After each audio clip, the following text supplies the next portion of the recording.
आज मैं आप लोग को क्लास 10वीं का दूसरा जो चैप्टर है वो बहुत इंपॉर्टेंट चैप्टर है जिसका नाम है बहुपद।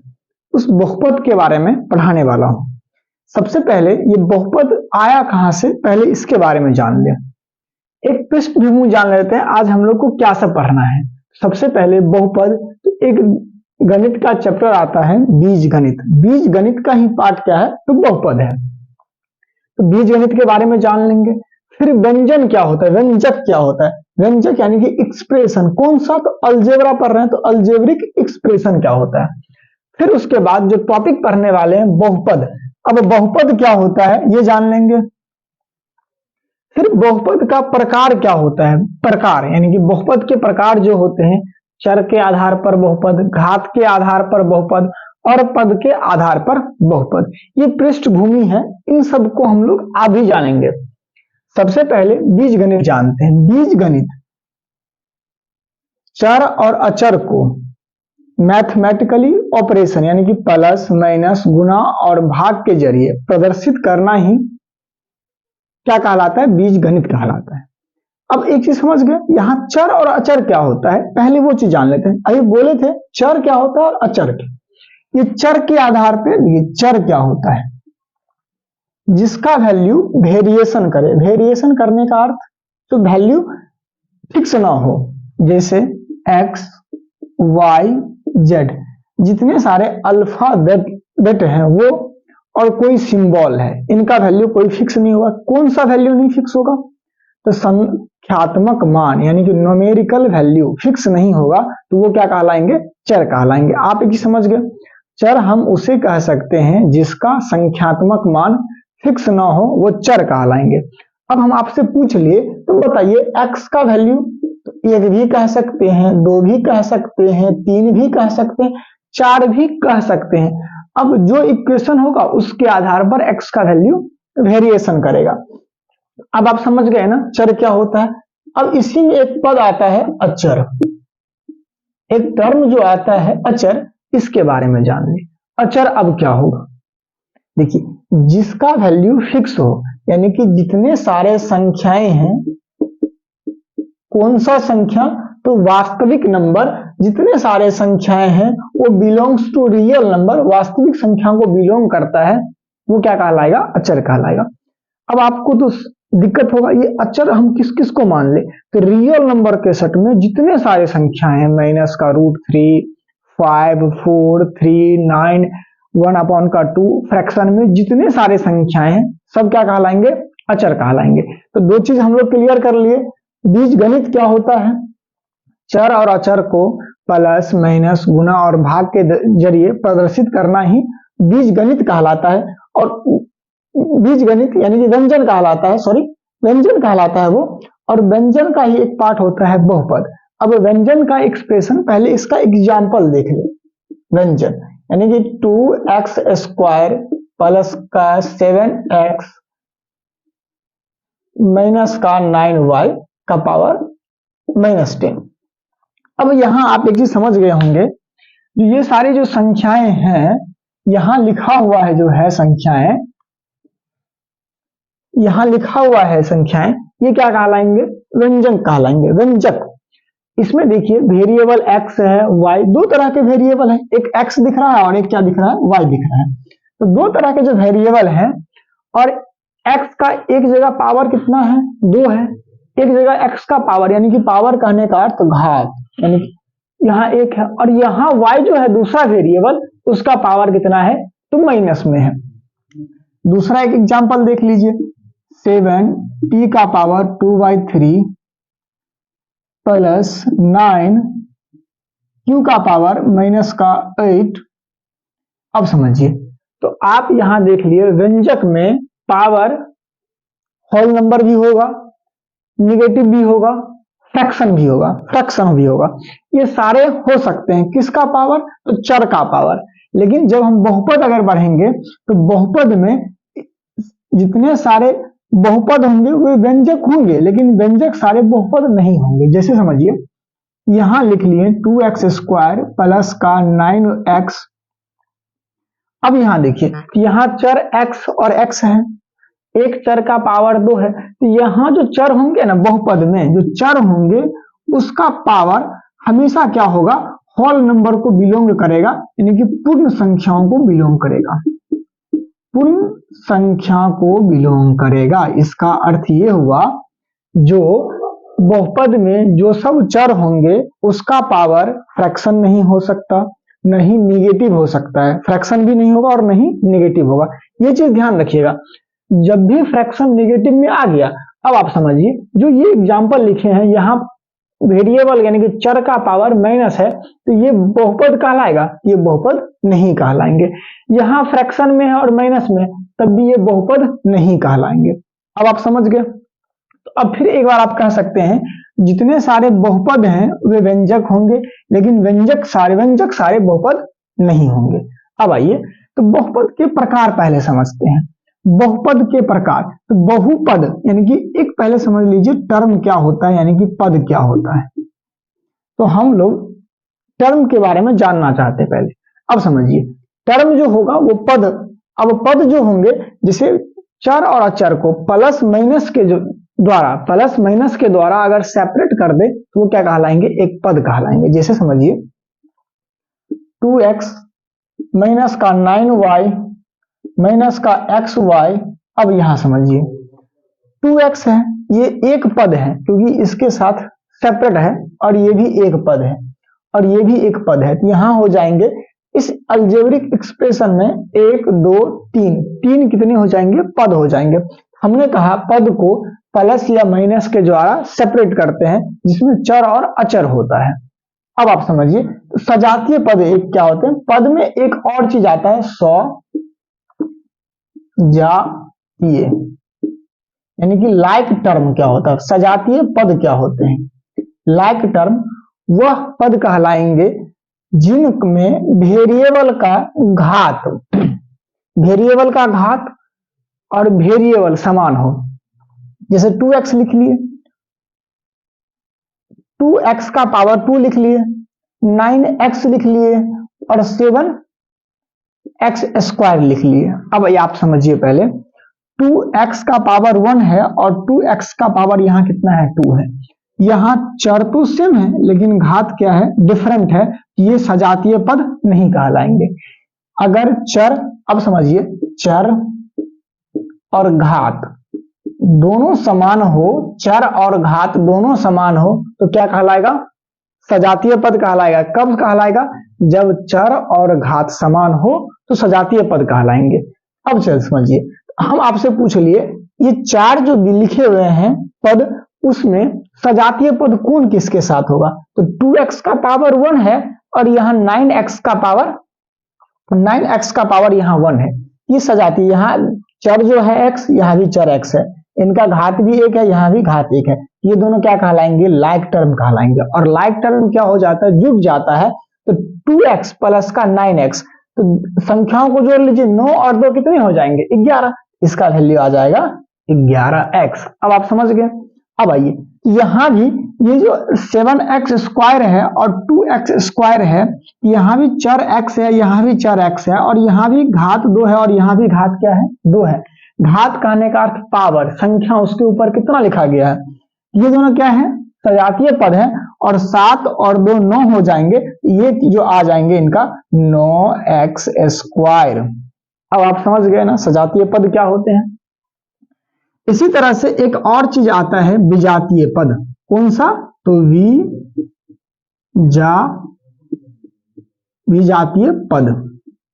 अब विजातीय पद क्या होगा, तो जैसे यहां हम देखे थे चर और घात समान हो तो सजातीय कहलाएंगे, यहां चर अलग हो तब भी विजातीय, या घात अलग हो तब भी विजातीय। अब आप समझ गए ना, यहाँ या तो चर अलग होना चाहिए या तो फिर घात अलग होना चाहिए। जैसे समझिए 2x लिख लिए और 2y लिख लिए, चर अलग है, घात तो एक और एक समान है ना, तब भी ये क्या कहलाएंगे, विजातीय कहलाएंगे। अब जैसे समझिए 2x है और यहां दे दिए 10x स्क्वायर, चर तो सेम है लेकिन घात 2 है, यहां घात कितने होंगे, 1 होंगे, तब भी ये क्या कहलाएंगे, विजातीय कहलाएंगे। फिर से एक बार आपसे पूछते हैं सजातीय पद क्या कहलाएंगे, तो सजातीय पद वो सारे पद कहलाएंगे जिनका घात और चर समान हो, सजातीय कहलाएंगे। विजातीय पद वो सारे कहलाएंगे जिनका या तो चर अलग हो या तो फिर घात अलग हो, कोई ना कोई अलग होना चाहिए, तो वो विजातीय पद कहलाएंगे। इतना तो आप समझ चुके होंगे। अब हम लोग चलते हैं, अब बहुपद के प्रकार क्या होते हैं। बहुपद के प्रकार, इससे पहले एक चीज समझ लेते हैं, बहुपद का घात क्या होता है। बहुपद का घात यानी कि कोई भी अगर बहुपद है, पोलिनोमियल है, उसका घात हम किसे कहेंगे। जैसे समझिए 2x² प्लस का 9y का पावर 10, ये है, ये बहुपद है, दो पद है, दो चर है, अलग अलग है ना, चर भी अलग है, पद भी अलग अलग है। एक पद, दो पद वाले बहुपद है, चर भी x और y दो अलग अलग है। अब कह दिए इस बहुपद का घात कितना होगा, तो हम देख लिए चर का सबसे बड़ा पावर कितना है, तो चर का सबसे बड़ा पावर 10 है या 2 है, 2 बड़ा कि 10 बड़ा, 10 बड़ा। आप कह लेंगे इस बहुपद का घात जो हो जाएगा वो कितना हो जाएगा, 10 हो जाएगा। इतना चीज समझ गए हैं। अब हम पढ़ते हैं बहुपद के प्रकार। चलिए अब हम लोग बहुपद का प्रकार पढ़ते हैं। बहुपद को 3 प्रकारों से अलग किया गया। उसमें सबसे पहला प्रकार देखते हैं चर के आधार पर। अब चर के आधार पर बहुपद को अलग अलग बांटा गया। जैसे समझिए अभी हम लोग पढ़े थे चर जो होता है जिसका वैल्यू वेरिएशन करे x, y, a, b, ये सारे क्या कहलाएंगे, चर कहलाएंगे। चर के आधार पर बहुपद के प्रकार। अब जिस बहुपद में यानी कि जिस बहुपद में एक ही चर हो, जैसे समझिए एग्जाम्पल, तो सबसे पहले होगा एक चर वाला बहुपद, एक चर वाला बहुपद, एक चर वाला बहुपद। जिस बहुपद में एक ही चर हो वो क्या कहलाएंगे, एक चर वाला बहुपद कहलाएंगे। एग्जाम्पल से समझिए पहले, जैसे 2x² प्लस का 9x का पावर 3 प्लस का 7x1 प्लस का 8। अब आप यहां कहिए कितने सारे चर दिख रहे हैं आपको, यहां भी x ही दिख रहा है, यहां भी x ही दिख रहा है, यहां भी x ही, और यहां कहेंगे तो यहां तो संख्या है, यहां कौन सा चर होगा, यहां भी ये चर हो सकता है x, और जिसका पावर किसके बराबर, 0 के बराबर। किसी संख्या का पावर 0 हो तो वैल्यू किसके बराबर, 1 के बराबर। 8 गुने का 1 कितना हो जाएगा, 8 ही हो जाएगा, तो वहां वो चर हो सकते हैं। तो आप क्या कह लेंगे, जिस बहुपद में चर समान हो वो क्या कहलाएंगे, समान, एक ही चर जिसमें हो, एक ही तरह का चर जिसमें हो, तो वो एक चर वाला बहुपद कहलाएगा।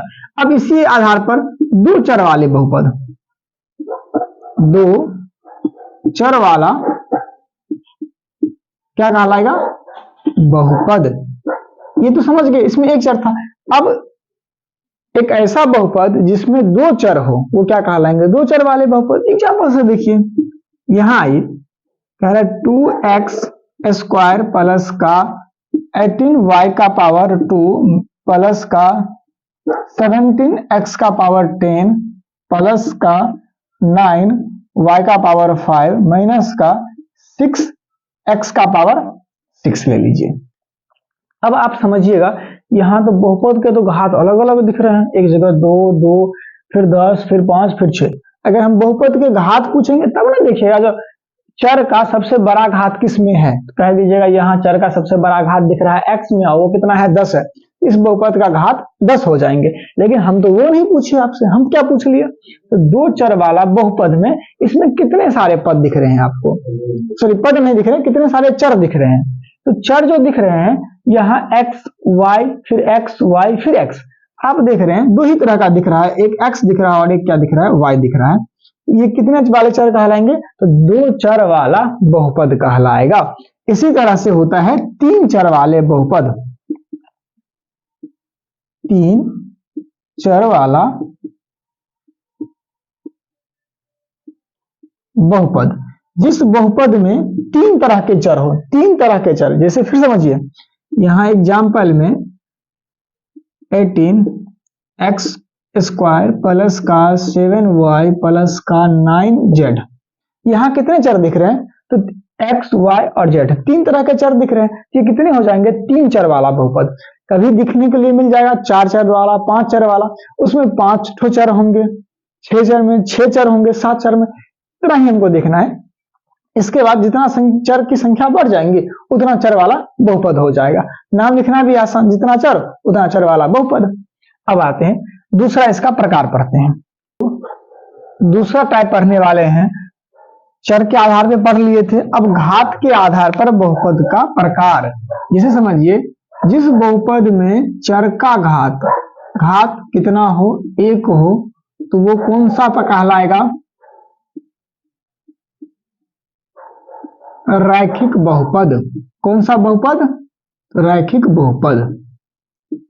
कौन सा वाला? तो जिस बहुपद में चर का घात एक हो। जैसे एग्जांपल समझिए, ए एक्स, ये इसका एक्सप्रेशन ही है व्यक्त करने वाला, ए एक्स प्लस का बी। अब यहां समझिए चर कौन होंगे, हमने कह लिया चर यहां एक्स है, चर एक्स है और अचर जो है वो ए और बी है।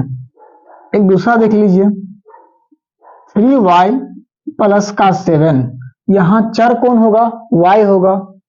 3 और 7 क्या हो जाएंगे? अचर कहलाएंगे। अब चर का यहां घात कितना है? एक है, ये भी एक चर वाला बहुपद, एक रैखिक बहुपद कहलाएंगे, एक घात हो जाएगा इनका। अब एक चीज आपसे पूछते हैं, यहां एक आता है गुणज, गुणज कोएफिशिएंट किसका? तो चर का। अब यहां चर कौन सा है? y, तो y का कोएफिशिएंट किसके बराबर है? y का गुणज बराबर क्या है? यहां y के साथ गुना के रूप में कौन सा संख्या आया हुआ है? 3 का। आप कह लेंगे y का जो गुणज हो जाएंगे वो किसके बराबर हो जाएंगे? 3 के बराबर। आप ये चीज समझ गए ना, रैखिक बहुपद क्या हुआ ये समझ गए। अब समझिए घात, फिर घात कितना हो जाएगा? जब किसी बहुपद में चर का घात 2 हो जाए, ये चर का घात है, किसके बराबर हो जाए? 2 के बराबर, उसे कहते हैं द्विघात, द्विघात बहुपद। कौन सा बहुपद? तो द्विघात बहुपद। अब समझिए, यहां जो है द्विघात बहुपद, इसमें चर का घात कितना होना चाहिए? 2 होना चाहिए। अब ये सब जो पढ़ रहे हैं इसमें एक ही चर होंगे, एक ही चर वाला भी हम लोग पढ़ रहे हैं। जैसे समझिए 3x² प्लस का 9x प्लस का 7, अब ये क्या होंगे? द्विघात बहुपद।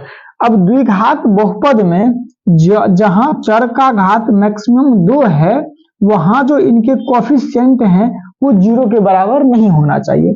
अगर हम कह ले यहाँ द्विघात बहुपद है, चर का घात चर है x और x का घात मैक्सिमम कितना है? 2 है, और एक ही चर है ना सब जगह। अब यहाँ कह दिए x² का गुणज पूछ लिए, तब x² का गुणज 3 हो जाएगा। अगर x का गुणज पूछ लेंगे तब तो 9 हो जाएंगे। और अगर यदि पूछ लिए x का पावर 0, अब इसका गुणज क्या होगा? अब बताइए इसका गुणज क्या होगा? x का पावर 0 वैल्यू 1, वो किसके साथ आ जाएंगे? 7 के साथ। ये x का पावर 0, इनका जो गुणज हो जाएंगे वो किसके बराबर हो जाएंगे? 7 के बराबर।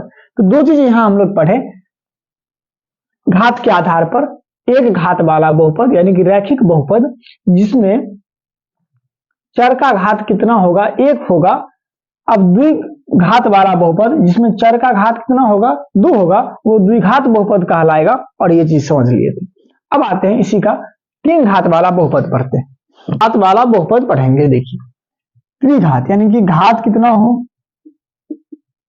3 हो, तो क्या कहलाएगा? त्रिघात बहुपद। अब आप समझ गए, नाम से भी समझ गए, त्रिघात 3 घात वाला, इसको हम लोग क्यूबिक कहते हैं।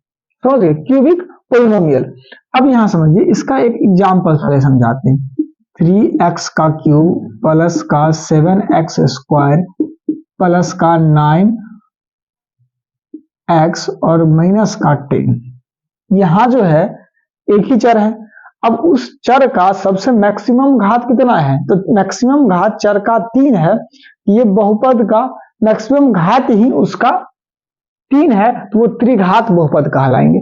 जिस बहुपद में चर का मैक्सिमम घात 3 हो वो त्रिघात, जिस बहुपद में चर का मैक्सिमम घात 1 हो तो रैखिक बहुपद, जिस बहुपद में चर का घात 2 हो तो द्विघात बहुपद। ये सब चीज पढ़ लिए। अब इसको व्यक्त करने का एक तरीका जानते। एक चर एक घात वाला बहुपद ए एक्स प्लस का बी, ये ए नॉट इजक्वल टू 0 होगा और ए बी क्या कहलाएंगे, कांस्टेंट कहलाएंगे, कांस्टेंट कहलाएंगे, और एक्स क्या कहलाएंगे, चर कहलाएंगे, ए बी अचर कहलाएंगे।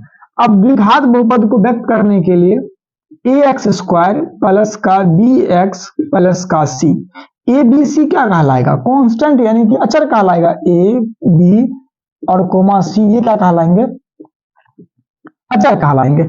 अब यहां समझिए, यहां ए कभी भी 0 के बराबर नहीं हो सकता। अगर यदि ए 0 के बराबर हो गया तो ये पूरी संख्या किसके बराबर, पूरी संख्या है 0 के बराबर, तो ये किसका एक्सप्रेशन हो जाएंगे, रैखिक बहुपद का। अब आप समझ गए। तो 3 घात वाला बहुपद को ए एक्स क्यूब प्लस का बी एक्स स्क्वायर प्लस का सी एक्स प्लस का डी के रूप में, जहां ए बी सी डी वो क्या कहलाएंगे, अचर कहलाएंगे, और यहां ए कभी भी 0 के बराबर नहीं हो सकता। ये सब थे घात के आधार पर बहुपद के प्रकार, उनको हम लोग पूरा पढ़ लिए। अब अगला जो टॉपिक है वो है पद के आधार पर बहुपद, उसको अभी पढ़ लेते। वो बोले थे पद के आधार पर बहुपद का प्रकार, किसका, तो पद का। अब समझिए, एक पद अगर बहुपद में हो, किसी बहुपद में एक पद हो तो एक पदी बहुपद कहलाएगा, एक पदी यानी कि मोनोमियल, मोनोमियल, ठीक। जिस बहुपद में एक पद, जैसे एग्जाम्पल समझिए, एक पदी बहुपद, एक पद हो तो एक पदी बहुपद, जैसे समझिए 2x 9y का पावर 10 7x का पावर -5, ठीक। यहां 3 तरह के पद दे दिए, एक ये एक ये एक ये सब अलग अलग बहुपद हैं। इसमें कुल पद की संख्याएं एक है, इसमें भी कुल पद की संख्याएं एक है। क्या ये पहले बहुपद है, पहले ये डिसाइड कर लेंगे। यहां कहे थे चर का घात अगर निगेटिव या फ्रैक्शन में आए तो वो बहुपद नहीं कहलाएंगे, ये बहुपद तो होंगे नहीं, इसमें क्या पढ़ना, ये बहुपद ही नहीं होंगे। लेकिन यहां अगर पद की बात कर ले, अगर व्यंजन की बात कर ले, एक पदी ये व्यंजन कहलाएंगे, लेकिन बहुपद नहीं कहलाएंगे। अब ये एक पद वाला है, ये भी एक ही पद वाला है। दूसरा जानते हैं द्विपदी बहुपद, यानी कि दो पद हो, दो पद हो तो द्विपदी बहुपद कहलाएंगे। जिस बहुपद में दो पद हो तो द्विपदी बहुपद कहलाएंगे। जैसे एग्जांपल समझिए, 3x का पावर 5 प्लस का 9x स्क्वायर, ये दो पद है ना, एक ये और एक ये। अब यहां एक ही समझ लीजिए, वेरिएबल भी अलग हो सकता है, सेम वेरिएबल भी नहीं चाहिए, नहीं सेम पद सेम पावर चाहिए, कुछ भी हो सकता है, लेकिन सिर्फ उस बहुपद में दो ही पद हो तो वो क्या कहलाएंगे, द्विपदी बहुपद। एग्जांपल जैसे समझिए, यहां दे दिए 9x का पावर 10 प्लस का 7y का पावर 2। अब यहां समझिए, एक पद द्विपद, चर भी अलग है, लेकिन ये जो है वो एक चर में द्विपदी बहुपद कहलाएगा, लेकिन ये द्विचर में द्विपदी बहुपद कहलाएंगे। ये जो समझ गए। अब आते हैं 3 पद जिसमें हो, 3 पद तो त्रिपदी बहुपद कहलाएंगे, त्रिपदी बहुपद यानी कि ट्राइनोमियल। अब जिस बहुपद में पदों की संख्या 3 हो तो त्रिपद कहलाएंगे। अब समझ गए, एग्जांपल देकर दिखला देते हैं पहले आप लोग को। जैसे 3x 10 प्लस का 9x प्लस का 7, इसमें कुल जो पद है 3 पद है। अच्छा, इसे जो हम लोग कहेंगे ये कौन सा, ये जो पद है ये कांस्टेंट पद है। अब आप समझ गए ना, ये कांस्टेंट पद है और कुल कितने पद है, यहाँ 3 पद है, तो 3 पदी बहुपद कहलाएंगे। 4 पद होगा तो 4 पदी, 5 पद होंगे तो 5 पदी, 6 पद होंगे तो 6 पदी बहुपद कहलाएंगे। अब आप पूरा इसके बारे में पढ़ लिए, पद के आधार पर बहुपद कितने होते हैं, घात के आधार पर कितने होते हैं और चर के आधार पर। एक बार पूरा रिवीजन करते हैं। हमने बहुपद में पढ़ा, बहुपद कहां से आता है, तो बहुपद बीजीय गणित का एक पार्ट है। बीजीय गणित में तो पहले क्या आता है, एक्सप्रेशन आता है, यानी कि व्यंजक आता है। तो व्यंजक जो है हम कहते हैं चर और अचर को मैथमेटिकली ऑपरेशन प्लस माइनस गुना भाग के द्वारा प्रदर्शित करना ही व्यंजक कहलाता है।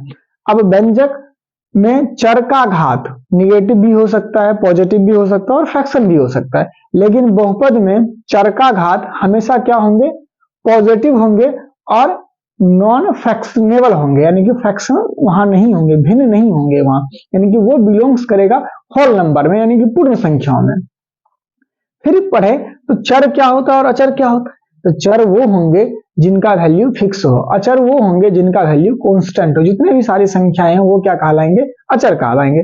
फिर पढ़े बहुपद का प्रकार क्या होता है। तो हमने कहा बहुपद के 3 तरह के प्रकार हो, 3 तरह से बांटा गया है, पद के आधार पर, घात के आधार पर और चर के आधार पर। फिर हमने पढ़ा गुणज क्या होता है। बहुपद में ही एक और टॉपिक है, वो है बहुपद का विभाजन एल्गोरिथम। हम लोग यूक्लिड विभाजन एल्गोरिथम पढ़े थे वास्तविक संख्या में, उसी के आधार पर बहुपद का भी विभाजन एल्गोरिथम होता है। वहां भी होता है ये P x, polynomial of x variable. यहां भी जी जो है, जैसे भाज्य बराबर लिखते हैं ना, भाज्य बराबर भाजक गुना भागफल और ये शेषफल होता है, यानी कि शेष लिख दे रहे हैं यहाँ पे बस। तो P x polynomial of x variable, और यहाँ सब भी एक्स ही वेरिएबल होंगे, यानी कि जी एक्स इंटू का क्यू एक्स प्लस का आर एक्स, ये चीज, यानी कि ये सब भी एक्स वेरिएबल पे ही है। अब यहाँ जी एक्स का घात हमेशा आर एक्स के घात से बड़ा होगा, जी एक्स का, यानी कि भाजक का घात हमेशा शेष फल के वेरिएबल के घात से बड़ा होगा, ठीक। और जी एक्स कभी 0 के बराबर नहीं होंगे। अब समझिए एक कंडीशन और आता है, और जब आर एक्स बराबर 0 हो जाए तब जी एक्स और क्यू एक्स पी एक्स का क्या कहलाएगा, गुणनखंड कहलाएगा, यानी कि फैक्टर कहलाएगा। कब, जब आर एक्स बराबर 0 हो जाए तो पी एक्स का, जी एक्स और क्यू एक्स पी एक्स का गुणनखंड कहलाएगा। इतना चीज समझ गए। इस पे एक क्वेश्चन पहले देते हैं और फिर बताते हैं। अब 2 क्वेश्चन दिए हैं, दोनों क्वेश्चन को हम लोग को पहले बनाना है। दोनों क्वेश्चन में ज्ञात क्या करना है, तो फाइंड क्यू एक्स और आर एक्स। अभी सबसे पहले आप लोग को बताए थे जी एक्स बराबर पी एक्स बराबर जी एक्स इंटू का क्यू एक्स प्लस का आर एक्स, यानी कि ये क्या कहलाएंगे, ये क्या कहलाएंगे, तो पी एक्स जो कहलाएंगे वो भाज्य कहलाएंगे, ये भाजक कहलाएंगे, और हमें शेषफल और भागफल ज्ञात करना है। आप यहां लिख लीजिए एक्स स्क्वायर माइनस का 3x स्क्वायर प्लस का 5x माइनस का 3। इसमें किससे भाग देना है, तो जी एक्स से, उसका वैल्यू कितना है, एक्स स्क्वायर माइनस का 2। यहां आप देखिए अरेंजमेंट लिखा हुआ है ना, बड़ा घात पहले और छोटा घात उसके बाद, फिर इस तरह से क्रम में लिखा हुआ है। अब आप समझिए, हमने पहले एक्स स्क्वायर है और यहाँ क्या है, एक्स का क्यूब। एक्स स्क्वायर को एक्स का क्यूब करने के लिए किससे गुना होगा, करना होगा, तो एक्स से ही, क्योंकि एक्स का पावर 1 और यहाँ एक्स का पावर 2, तो 2 और 1 कितने हो जाएंगे, एक्स का पावर 3 हो चुके। लेकिन फिर इनमें भी गुना करना होगा ना, तो 2 माइनस का 2 गुने का एक्स, तो माइनस का 2x हो चुका है। अब देखिए घटाव में सिंबल चेंज हो जाएगा, तो ये माइनस हो जाएंगे और ये प्लस हो जाएंगे, तो ये कट जाएंगे। बचा कितना, तो माइनस का 3x स्क्वायर प्लस का 7x माइनस का 3 बचा। अब x स्क्वायर को सबसे पहले बड़ा घात लेते हैं, 3x स्क्वायर करने के लिए किससे गुना करना होगा, तो -3 से अगर गुना कर लेंगे तो माइनस का 3x स्क्वायर हो चुका।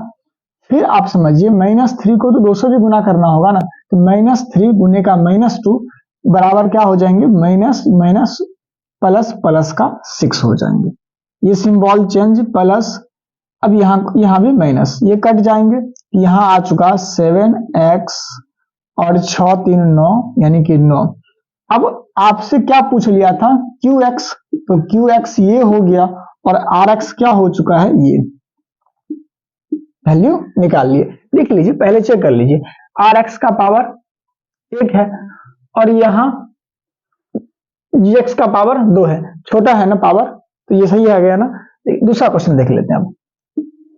दूसरा क्वेश्चन, यहाँ 2x², 2 माइनस का x² से भाग देना है किस में, तो x का पावर 4 माइनस का 5x प्लस का 6 से। इसको अरेंजमेंट करके लिखेंगे तो बड़ा घात पहले, तो पहले हो जाएगा माइनस का x² प्लस का 2। माइनस का x² को प्लस का 4 का पावर 4 करने के लिए किससे गुना करना होगा, पहले पावर सेम कर लेते हैं x का स्क्वायर से। यहाँ क्या है, माइनस है और यहाँ प्लस है, तो माइनस को प्लस करने के लिए माइनस से, तो माइनस माइनस फिर प्लस हो जाएंगे x का पावर 4। लेकिन 2 से भी इनको गुना करना है ना, 2 गुने का माइनस का x², तो माइनस का 2x² आ चुका। अब देखिए ये कितने हो जाएंगे, प्लस माइनस सिंबल, ये प्लस, ये कर जाएंगे बड़ा घात पहले, तो यहां लिख लेते हैं माइनस माइनस प्लस हो जाएंगे, तो प्लस 2x², फिर माइनस का 5x प्लस का 6।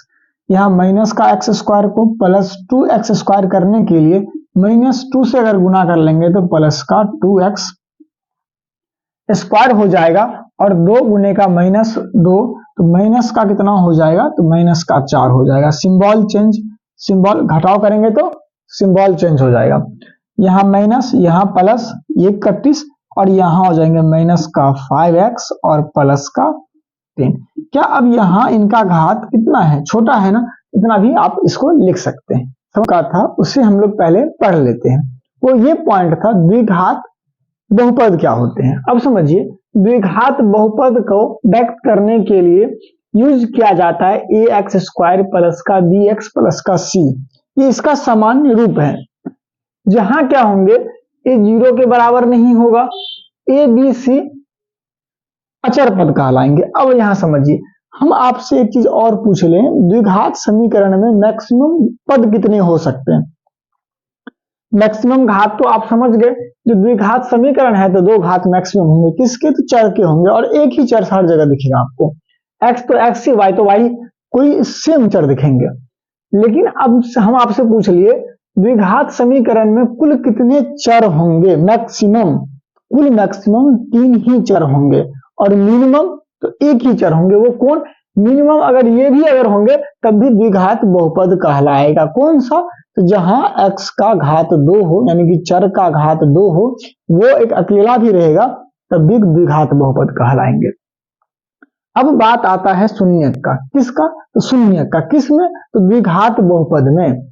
तो द्विघात बहुपद कितने घात, 2 घात, 2 ही उसके शून्यक होंगे। आप याद रखिए, द्विघात बहुपद 2 शून्यक, एक घात बहुपद यानी कि रैखिक बहुपद 1 शून्यक, त्रिघात बहुपद 3 शून्यक। जितने घात होंगे उतने ही इनके शून्यक होंगे। इन शून्यक को हम लोग डिनोट किए अल्फा और बीटा से। किसका, द्विघात बहुपद का, अल्फा और बीटा। अब आप समझ गए, अल्फा प्लस बीटा का होता है फॉर्मूला -b/a। क्या होता है, -b/a। बी क्या होगा, तो x का गुणज, यहां लिख लेंगे x का गुणज, जहां x का पावर 1 है उसका गुणज, और a हो जाएंगे x² का, द्विघात का गुणज हो जाएंगे, वो कहलाएंगे। अल्फा इंटू का बीटा, यानी कि शून्यकों का गुणनफल, यहाँ शून्यकों का योग कहलाएगा और यहाँ शून्यकों का गुणनफल कहलाएगा, ये कहलाएंगे c/a। c क्या कहलाएगा, कांस्टेंट पद, और बट्टे का a क्या कहलाएगा, x² का गुणक। आप समझ गए। अब यहाँ आइए, इसी शून्य को अगर दे दिया जाए, अल्फा और बीटा दे दिया जाए, और आपको ये कह दे इसको आप लिखिए बहुपद के रूप में, तो क्या करेंगे, एक कांस्टेंट जो नीचे हर आया ना उसको हम लोग यहाँ लिख लिए, वो कोई बड़ी बात नहीं है, आप सिंपल लिख लीजिएगा x² माइनस का अल्फा प्लस का बीटा इंटू का x प्लस का अल्फा इंटू का बीटा। ये अल्फा प्लस का बीटा है, यानी कि शून्यकों का योग, और यहाँ शून्य का गुणनफल। आप समझ गए। जैसे एक एग्जाम्पल के जरिए हम आपको समझाते हैं, एक क्वेश्चन ले लेते हैं।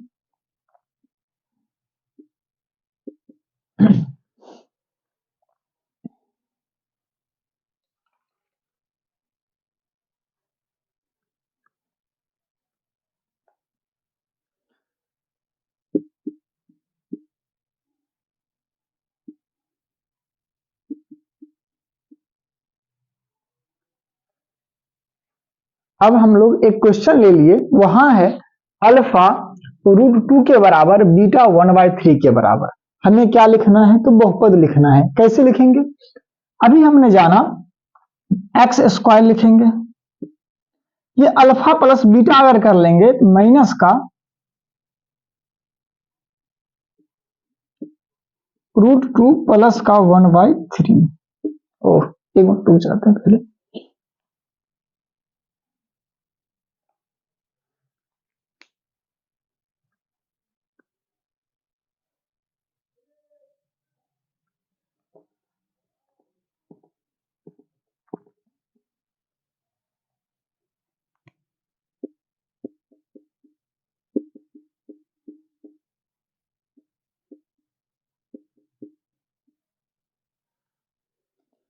एक क्वेश्चन को जरिए हम इसको सीखते हैं पहले। अब समझिए, यहाँ अल्फा प्लस बीटा बराबर √2, अल्फा इंटू का बीटा बराबर √3। हमें क्या लिखना है? तो बहुपद लिखना है। अब समझिए, बहुपद का फॉर्म ये है, अल्फा प्लस बीटा दे दिया गया है, अल्फा इंटू का बीटा दे दिया गया। अगर इसे लिखना है तो आप लिख लेंगे एक्स स्क्वायर माइनस का अल्फा प्लस बीटा का वैल्यू कितना? तो √2 इंटू का क्या हो जाएंगे? एक्स, और अल्फा प्लस बीटा का वैल्यू, अल्फा इंटू बीटा का वैल्यू 1/3, तो 1/3 ले लिए। अब समझिए, इस 3 को अगर हटाना हो तो एलसीएम लेंगे। एलसीएम पूरा कितने आ जाएंगे? 3 आ जाएंगे। यहां हो जाएंगे 3x स्क्वायर, यहां हो जाएंगे, यहां भी गुना हो जाएंगे, तो माइनस का 3√2x और प्लस का ये किसके बराबर हो जाएंगे? 1 के बराबर। अब जो ये जो आ रहे हैं ना, ये अगर इनके बराबर 0 कर ले, ये पूरे क्या हो जाएंगे? 0 के बराबर। और बहुपद क्या कहलाएगा तब? 3x स्क्वायर माइनस का 3√2x प्लस का 1। इस 3 एलसीएम सिंप्लीफाइड करने के लिए, इस हर को हटाने के लिए हम लोग 3 से गुना कर लिया। लेकिन जब भी अगर बराबर 0 कर दे किसी बहुपद का, तो वो बहुपद न होकर के समीकरण कहलाएगा। अगर किसी बहुपद को 0 से के बराबर कर दे तो वो बहुपद नहीं, समीकरण कहलाएंगे। आप इस क्वेश्चन को समझ गए होंगे। अब इसी तरह से एक द्विघात बहुपद होता है, उसके बारे में भी जान लेते हैं।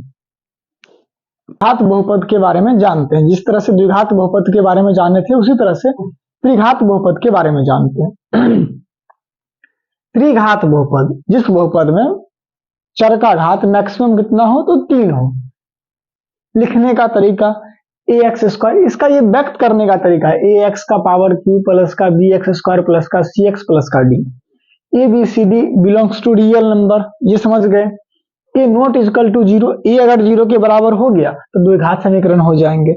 इसीलिए ए कभी भी 0 के बराबर नहीं हो सकता, और सब 0 के बराबर हो सकता है, बशर्ते ए नहीं 0 के बराबर होंगे। अब 3 घात बहुपद है, शून्य कितने? तो 3, घात जितना उतना शून्य, 3 घात शून्य भी 3। कौन सा? अल्फा बीटा और गामा। ठीक, अल्फा बीटा और गामा, अल्फा बीटा और गामा। अब समझिए, तो शून्यकों का योग alpha plus beta plus gamma बराबर -b/a है। अल्फा प्लस बीटा प्लस का गामा बराबर -b/a।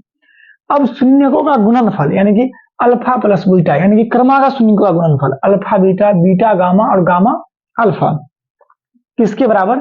c/a के बराबर। यहां -b/a था। अब अल्फा बीटा गामा यानी कि शून्यकों का गुणनफल -dy क्या हो जाएंगे? a हो जाएंगे। अब आप समझिए, देखिए यहां उसी को अगर व्यक्त करना अगर हमें हो बहुपद के रूप में, एक्स स्क्वायर, ये के क्या होता है? अगर इसके हर में कोई संख्या अगर हो गया, उससे यहां गुना कर लीजिए तो हर तो हो जाएंगे, हर परिमाकरण इनका हो जाएगा।